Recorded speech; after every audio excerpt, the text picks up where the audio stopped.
quickly, your KCBS. Yeah, it looks like cloudy this morning, 50s for lows. Rain rolling in a little bit later, started in the North Bay after 7 a.m. Probably the last part of your commute this morning.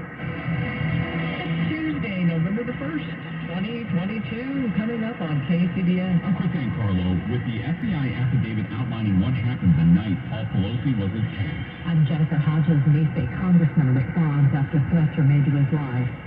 At least 14 people have been injured, including kids, in a drive-by shooting in Chicago. I'm Elisa Clancy. CBS News covers the world, coming up next. When you need to know, KCBS AM, KFRC FM, and HD1, San Francisco, Oakland, San Jose, and all these stations. 1 o'clock. CBS News on the Hour, presented by Indeed.com. I'm Christopher Cruz in Washington. The man accused of attacking the husband of House Speaker Nancy Pelosi in the couple's home in San Francisco is being arraigned today. More on the alleged attacker from CBS's Jonathan Vigliotti. Federal officials essentially describe a man driven by political extremism. According to investigators, the suspect planned to hold Nancy hostage by tying her up.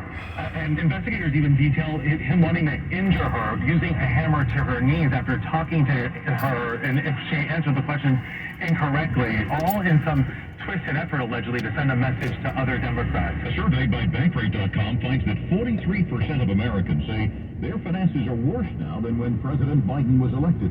Bankrate senior economic analyst Mark Hamrick says they don't feel so good about the future either. Only about 1 in 4 Americans say they believe their personal finances will be better 2 years from now.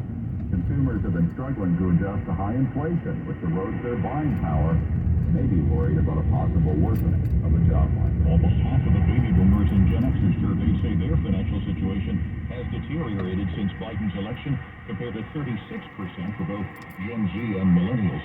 13 people have been wounded in a drive-by shooting in Chicago. Multiple people are shot, including a child who found a tree on Halloween night as the police gathered on a neighborhood corner on Chicago's west side. There was a video that we understand that was being the balloon release was happening. Chicago Police Superintendent David Brown says the car pulled up and shots were fired into the group. CBS's Jennifer Kleiber in Chicago. A police officer in Omaha, Nebraska, shot the driver of the vehicle who allegedly drove through a barricaded area at a Halloween celebration Monday night. Police say children and adults were in the neighborhood trick-or-treating when the car drove recklessly through a blocked-off area. Shortly after 7 p.m., the driver's in the hospital with serious injuries. Hey, tonight's your winning Powerball number. That's going to be 13, and your Power Play multiplier is 3. That sound from the Multi-State Lottery Association. There was no winner in Monday night's Powerball drawing for $1 billion jackpot. The next drawing will be Wednesday night. The jackpot then an estimated $1.2 billion. New Twitter owner Elon Musk said to be considering charging users a $20 monthly fee. CNET editor-at-large Ian Scher has a question. One of the big things that Elon Musk is up against running Twitter is that it has never been a very good business. He thinks subscriptions could be a way to go. Since Twitter is free for all of us, how do you convince people to pay? Israelis have now begun voting in national elections for the 5th time in less than 4 years. This is CBS News. Make the hiring process work for you. With Indeed's end-to-end hiring solution, you can attract, interview, and hire candidates all from one place. Start at Indeed.com/credit. Ray Magliozzi here for eBay Motors. You're driving along and some nimrod cuts you off. You hit the horn. Jeez, it sounds like a goose in distress. Time to head over to eBay Motors. They have horns for every make and model, not to mention horn pads, steering wheels, wiring, and more. 122 million parts. You can even go for an upgrade. That looks like the cutoff man needs a new seat cover. Try eBay Motors, pal. Get the right part at the right prices. eBay Motors. Let's ride. Guitar, here we come. Christian's travel agency has one goal. Talk to you soon. The world's biggest soccer tourney. The hotel is 7 miles from the stadium. Are you serious? Did you email the transportation company? Now he needs an Arabic interpreter on his roster. I don't speak it either. Indeed can help him hire great people fast. I need Indeed. Indeed you do. You can schedule and conduct virtual interviews all from your employer dashboard. Visit Indeed.com/credit and get $75 towards your first sponsored job. Terms and conditions apply. Families want to cut down on Halloween waste. As America loads up on about 600 million pounds of Halloween candy this year, a handful of companies are trying to make it easier to recycle all those little wrappers. Mars Wrigley is sending 17,000 free bags to consumers to collect plastic wrappers and mail them to specialty recyclers. Plastic wrappers are typically hard to recycle because they're so small. They also contain food waste and have little value. But candy makers say they are working on new packaging to make it easier to recycle or compost in the future. Monica Ricks, CBS News. Researchers in Africa have found that a one-time dose of an experimental drug protects adults against malaria for at least 6 months. The lab-made antibody breaks the life cycle of the parasite that causes malaria, which spreads through mosquito bites. The antibody targets the parasites before they even enter the liver.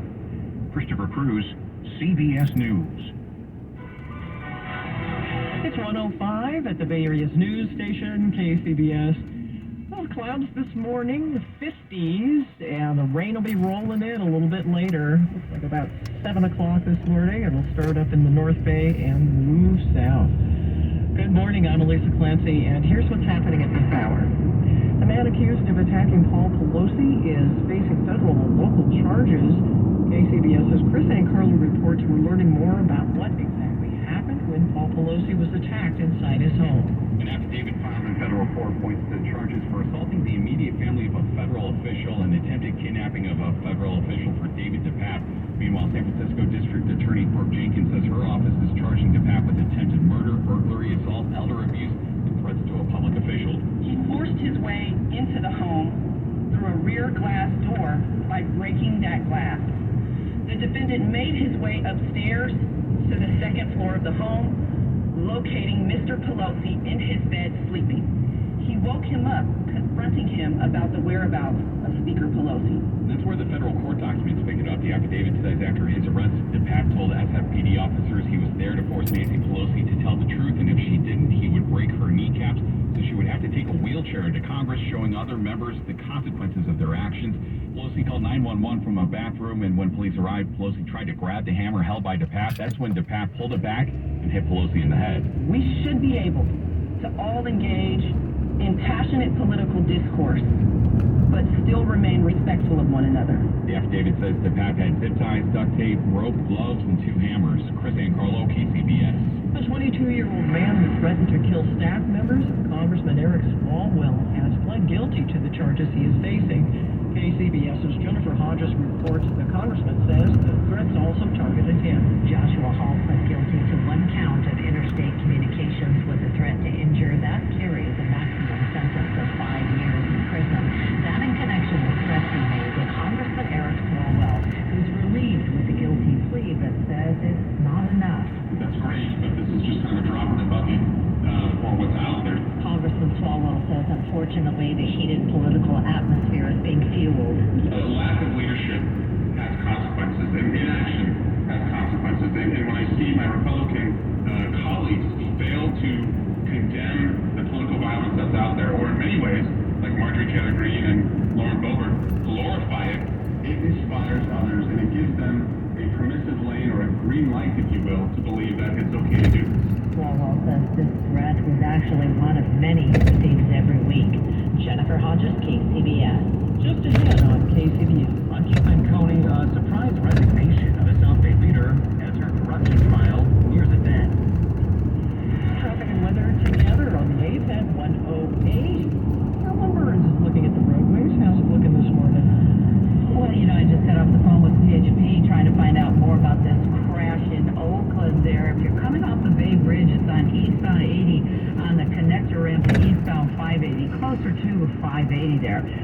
It's involving at least 1 vehicle. It did have all lanes temporarily stopped, but it does look like now we have 1 lane open because traffic is just slowly but surely it's creeping on by, and you are backed up from just after that 880 over crossing. Had an earlier crash in Richmond westbound 80 before Central Avenue ended up on the